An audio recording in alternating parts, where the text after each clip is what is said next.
નમસ્કાર દર્શક મિત્રો, ગુજરાતી ભાષાની નંબર 1 ચેનલ ડીડી ગિરનારના કૃષિ દર્શન ફોન ઇન લાઈવમાં હું કૃપાત્રિવેદી આપ સૌનું હાર્દિક સ્વાગત કરું છું.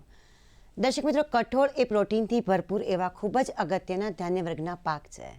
આપણા ગુજરાત રાજ્યમાં ખેડૂતો કઠોળની ખેતી દ્વારા સારી એવી આવક પ્રાપ્ત કરતા હોય છે. તેમ છતાં વિવિધ ઋતુ પ્રમાણે થતા અલગ અલગ કઠોળ પાક વિશે જો યોગ્ય માહિતી અને માર્ગદર્શન મળી રહે તો ખેડૂતો વધુ સારી રીતે એકમ વિસ્તારમાંથી ગુણવત્તાસભર ઉત્પાદન અને વધુ આવક મેળવી શકે છે.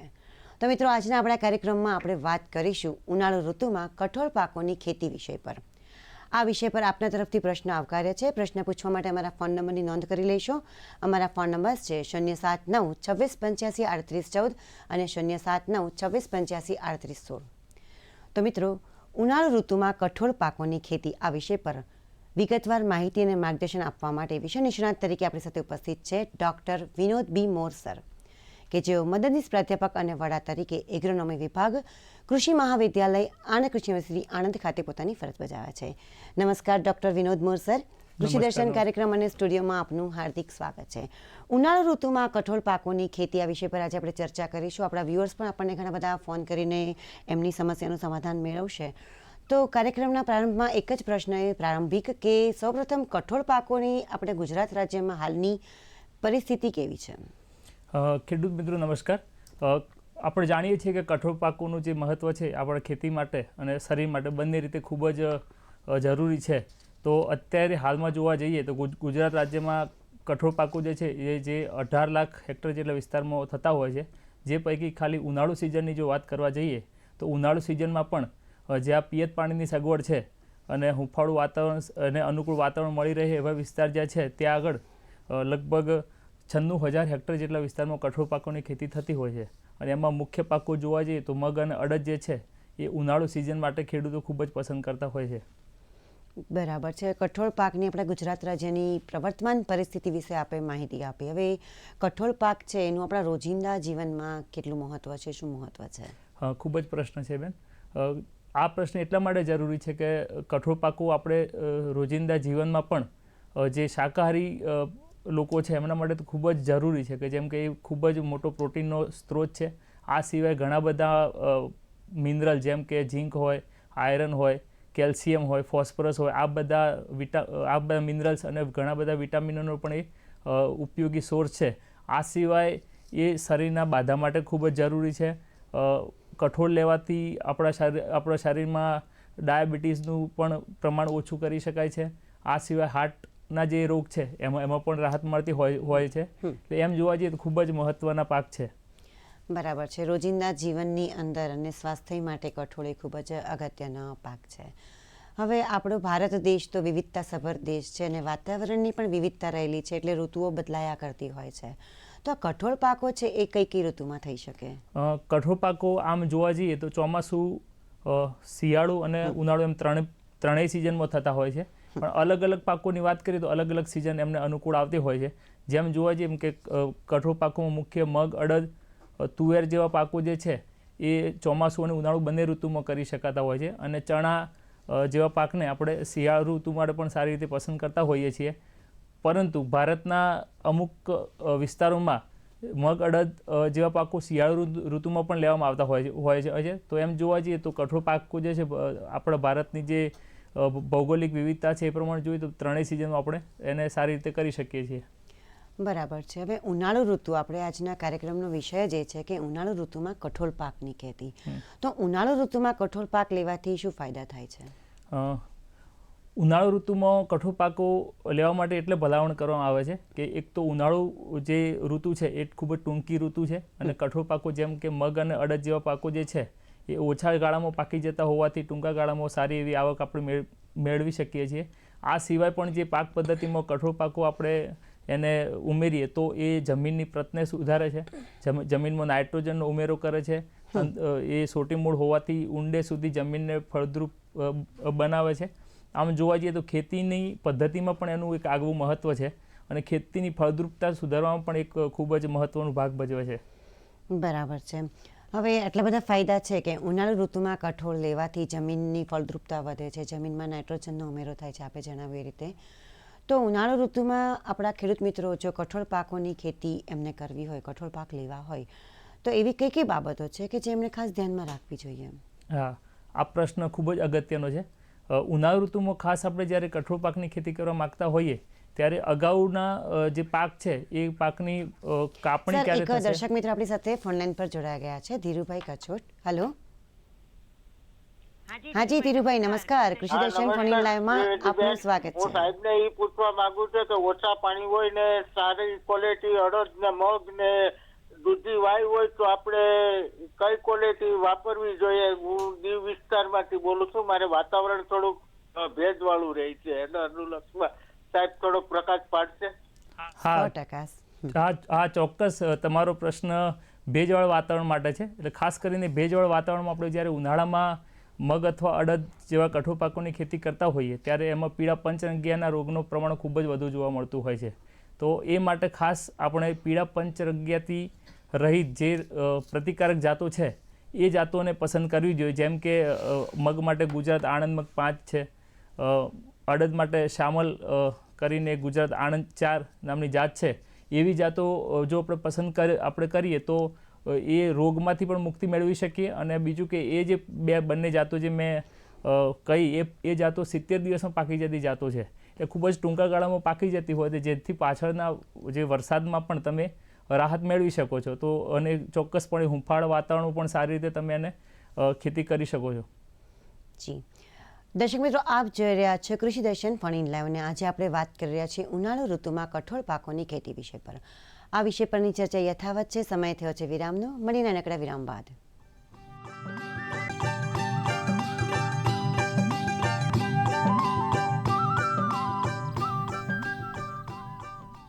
વિરામ બાદ ફરીવાર આપ સૌનું હાર્દિક સ્વાગત છે. આપ જોઈ રહ્યા છો કૃષિ દર્શન ફોન ઇન લાઈવ. ઉનાળુ ઋતુમાં કઠોળ પાકોની ખેતી, આ વિષય પર આજે આપણે વાત કરી રહ્યા છીએ. આપણી ચર્ચાને આગળ વધારીએ. જી, અત્યારે સંખેડાથી આપણી સાથે રમેશભાઈ રાઠવા ફોનલાઈન પર જોડાયા છે. હેલો. હાજી રમેશભાઈ, નમસ્કાર. નમસ્કાર. જી, આપનો પ્રશ્ન જણાવો રમેશભાઈ. સૌ પ્રથમ તો નમસ્તે મોર સાહેબ. અમે એક વખત મળેલા જ છીએ, પણ આજે પેલું લાઈવ આપનો પ્રોગ્રામ છે તો બે પ્રશ્નો હતા કે સાહેબ આપણે મગની જાત છે સાહેબ ગુજરાત આણંદ મગ 5 અને એક અડદની જાત છે શ્યામળની. એ આપણે ત્યાંથી જ સાહેબ બહાર પડેલ છે જબુગામ ખાતેથી જે જાત છે એના વિશે જરાક વધારે માહિતી આપી શકશો? હા, ચોક્કસપણે રમેશભાઈ. જે આપે જણાવ્યું છે ગુજરાત આણંદ મગ 5ની જે જાત છે એ ખાસ કરીને પીળા પંચરંગિયાના રોગ સામે પ્રતિકારકતા માટે બહાર પાડવામાં આવી છે. જે વિસ્તારોમાં વધારે ભેજ રહેતો હોય અને વધારે ઠંડી કે એવું ના રહેતું હોય એવા હુંફાળા વાતાવરણના વિસ્તારોમાં આ મગ અને અડદ જે પાકો છે એમાં પીળા પંચરંગિયાનો રોગ ખૂબ જ ઘાતક હોય છે. તો આ જે જાત છે એ ખૂબ જ ટૂંકા ગાળામાં પાકી જતી જાતો છે. જેમ કે ગુજરાત આણંદ મગ 5ની જે જાત છે એ 65 થી 70 દિવસમાં ઉનાળામાં પાકી જતી હોય છે અને પીળા પંચરંગિયાથી પ્રતિકારકતા ધરાવે છે, જેથી કરીને ખેડૂત મિત્રોને એ રોગ સામે જે દવાનો ખર્ચ વધારે થતો હોય એ પણ ઓછો થશે. અને એ જ રીતે શામલ કરીને જે જાત તમે બોલ્યા એ પણ એ જ રીતે પીળા પંચરંગિયાના રોગ સામે પ્રતિકારકતા ધરાવે છે અને ખૂબ જ સારું ઉત્પાદન આપે છે. દાણો વજનદાર છે અને એ પણ 70 દિવસમાં પાકી જતી જાત છે. તેથી ખેડૂતોને એકમ વિસ્તારમાંથી વધુ આવક અને ઉત્પાદન મેળવી શકાય છે. જી, અત્યારે દિયોદરથી દેવજીભાઈ રાજપૂત ફોનલાઈન પર જોડાયા છે. દેવજીભાઈ, નમસ્કાર. હાજી, આપનો પ્રશ્ન જણાવો દેવજીભાઈ. હા બેન, અમારે ઉનાળુ મગની ખેતી કરવી છે. આપણે કયા મહિનામાં કરી શકાય અને કુદરતી આપણે પ્રાકૃતિક રીતે કરવી છે, એટલે કેટલો છાણિયું ખાતર નાખવું અને બિયારણ કયું લાવવું? ચોક્કસપણે દેવજીભાઈ, આપ એક શુષ્ક વિસ્તારમાંથી બોલી રહ્યા છો. એટલે એ વિસ્તારમાં વરસાદ હંમેશા જૂન મહિનાની એન્ડમાં એટલે અંતમાં આવતો હોય છે. એટલે તમે જે પ્રમાણે બોલ્યા માર્ચ મહિનાની શરૂઆતમાં વાવણી કરો તો એ ખૂબ જ અનુકૂળ રહેશે. એના પહેલાં વાવણી કરવાથી ઠંડી વધુ રહેતી હોવાથી ત્યાં ચૂસિયા જીવાતોનો ખૂબ જ ઉપદ્રવ રહેતો હોય અને જો બહુ મોડા પડી જઈએ તો પાછળથી જે વરસાદ આવતો હોય છે પાકતી વડે એમાં આપણને નુકસાન વેઠવું પડે છે. એટલે માર્ચ મહિનાની શરૂઆતના જે 15 દિવસ છે એ વાવણી માટે ખૂબ જ અનુકૂળ છે. બીજું કે જો તમે પ્રાકૃતિક ખેતી માટે જો મગની ખેતી કરવા માગતા હો તો એના માટે ખાસ કરીને રોગ જીવાત પ્રતિકારક જાતો વધારે પસંદ કરવી જરૂરી છે. મગ જેવા પાકમાં ખાતરની જરૂરિયાત રહેતી નથી અથવા ઓછી રહેતી હોય એટલા માટે ખાસ કરીને આપણે સેન્દ્રિય ખાતરો ઉપર જઈએ તો ખરેખર તો ચોમાસાની શરૂઆતમાં આપણે છાણિયું ખાતર આપવાની ભલામણ છે, પણ છતાં પણ જો તમે ઉનાળામાં નાખવા માગતા હો તો 5 ટન જેટલું છાણિયું ખાતર તમે ચાસમાં નાખી અને મગની ખેતી કરો તો વધારાના કોઈ રાસાયણિક ખાતરની જરૂરિયાત રહેશે નહીં. અને એ પાકમાં તમારે વાવણી બાદ તરત એક પિયત આપવાનું છે અને બાકીના જે પિયતો છે એ 25 દિવસ બાદ 8 થી 10 દિવસના ગાળા તમે આપી શકો છો. અને ટૂંકા ગાળાની જાત પસંદ કરવી જોઈએ જેથી કરીને વરસાદ પહેલાં એને તમે કાપણી કરી શકો. જી, અત્યારે પાલનપુરથી દિનેશભાઈ પ્રજાપતિ આપણી સાથે ફોનલાઈન પર જોડાયા છે. દિનેશભાઈ નમસ્કાર.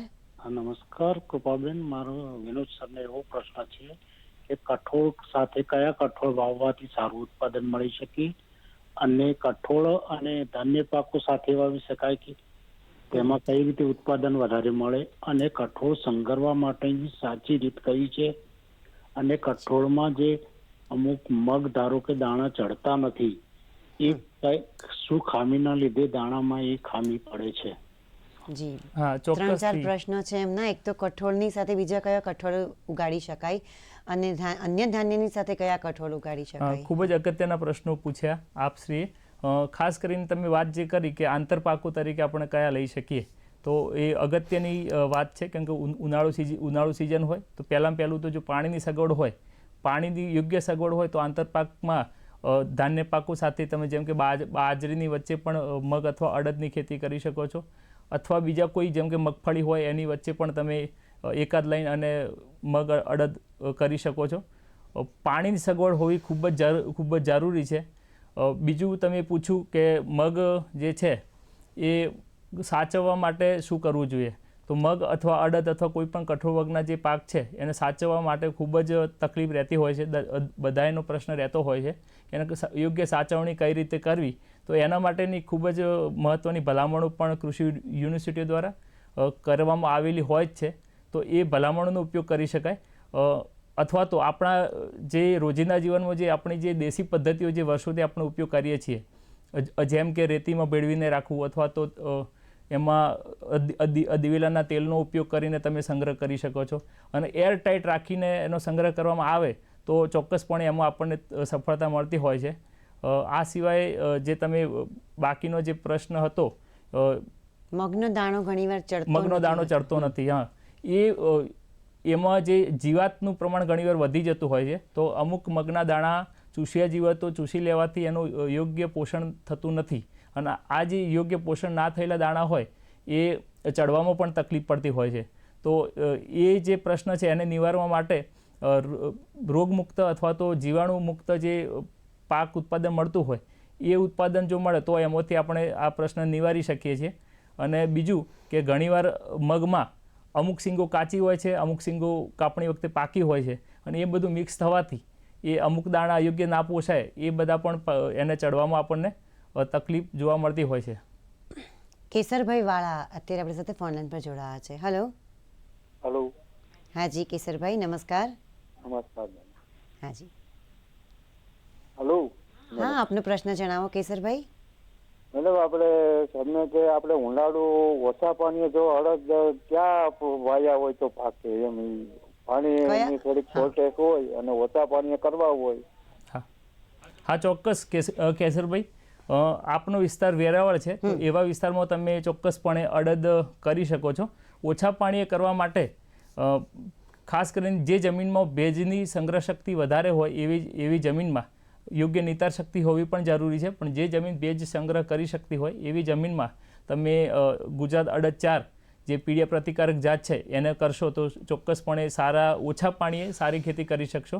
એમાં ખાસ કરીને વાવણી બાદ 1 પિયત અને બાકીના 3 પિયત આપી તમે શામલ જે જાત છે એને કરી શકો છો. વાવણી બાદ 30 દિવસે પહેલું પિયત મૂકવાનું રહેશે અને એના બાદ તમે 10 થી 15 દિવસના ગાળામાં બીજા 2 પિયત મૂકશો તો તમારો કઠોળ પાક તમે સારી રીતે એને લઈ શકશો. મતલબ કે 3 પિયતમાં તમે એ કઠોળ જે અડદ પાક છે એની લણણી કરી શકશો. જી, ડેર પાટણથી ધીરજભાઈ રબારી આપણને ફોન કરેલો છે. ધીરજભાઈ નમસ્કાર. નમસ્કાર કૃપાબેન, આખી કૃષિ દર્શનની ટીમને તેમજ મહેમાનને પણ નમસ્કાર. નમસ્કાર. જી નમસ્કાર. મારો પ્રશ્ન એ છે કે કઠોળ પાકોમાં ખાસ કરીને મઠનું વાવેતર હમણાં ઓછું થાય છે, તો મઠની ખેતીનું વૈજ્ઞાનિક ખેતી અને એના પછીને જે જીવાત નિયંત્રણ છે કે એના રોગ આવતા હોય તો એના માટે ઓર્ગેનિક ઉપાયો સાહેબ શ્રી જણાવશો?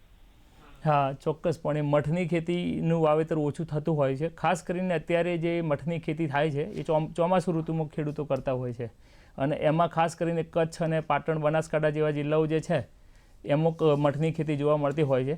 તો મઠની ખેતી જો ઉનાળુ સિઝનમાં કરવા માગતા હો તો ગુજરાત મઠ 2 એ જે જાત છે એ લગભગ 70-80 દિવસમાં પાકી જતી જાત છે, એનો તમે ઉપયોગ કરી શકો છો. અને બાકીની સિઝનમાં તમે કરવા માગતા હો તો ગુજરાત મઠ 1 અને 2 બંનેનો પણ ઉપયોગ કરી શકાય. આ સિવાય આપનો પ્રશ્ન એ છે કે ઓર્ગેનિક સ્થિતિમાં જો મઠ કરવા હોય તો શું શું કરી શકીએ?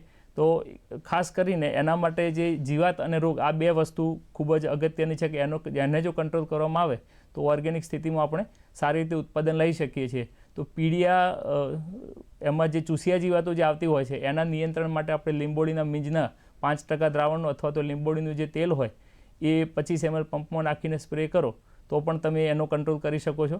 આ સિવાય ઉધઈનો જો પ્રશ્ન દેખાય તો એના માટે તમે લીંબોળીનો ખોળ અથવા તો દિવેલીનો ખોળ હોય એ 100 કિલોગ્રામ પ્રતિ હેક્ટરે જો આપેલો હોય તો એ તમને એમાં સારી એવી અટકાવ જોવા મળી શકે છે.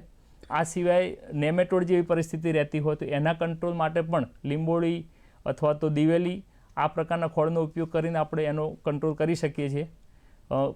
મઠ જેવા પાકમાં એને કુદરતી રીતે નાઇટ્રોજન સ્થિરીકરણ કરવાની શક્તિ આપેલી છે, તો ખાતરના નહિવત ઉપયોગથી પણ આપણે એને કરી શકીએ છીએ. અને સેન્દ્રિય ખાતરનો ઉપયોગ કરીએ તો એનો જે ખાતરની જે જરૂરિયાત છે એ પણ ત્યાં પૂરી પડતી હોય છે. જી દર્શક મિત્રો, આપ જોઈ રહ્યા છો કૃષિ દર્શન ફોન ઇન લાઈવ, અને આજે આપણે વાત કરી રહ્યા છીએ ઉનાળુ ઋતુમાં કઠોળ પાકોની ખેતી વિષય પર. આ વિષય પરની ચર્ચા યથાવત છે. સમય થયો છે વિરામનો. મળીને નાનકડા વિરામ બાદ.